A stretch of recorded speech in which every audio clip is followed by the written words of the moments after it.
этом году на Иван-чай приехали творческие коллективы и туристы из Казани, Набережных Челнов, Нижнекамска, Мамадыша, Санкт-Петербурга и даже из Франции. Гузель Агишина прилетела из Марселя. Главный редактор русско-французского журнала не раз писала о фестивале для русскоязычного населения. Мы стараемся на самом деле приезжать каждый год, потому что здесь живет наша семья. Во-первых, естественно, это замечательные эмоции.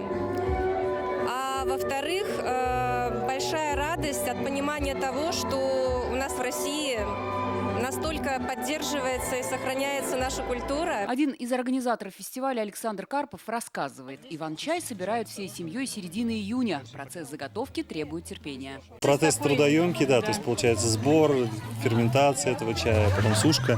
То есть порядка недели проходит, чтобы одну партию сделать чая. По-разному где-то собираем, по 30 килограмм, по 40 бывает сырья.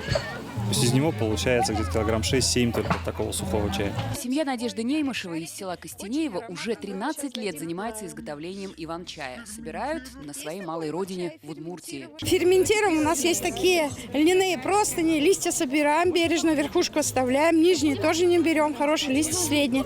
Потом заворачиваем плотно, утрамбовываем, на теплый пол кладем и ферментируется. В этом году местные власти предусмотрели гранты для проведения традиционных праздников в селах. Специально для Иван-чая выделили 350 тысяч рублей.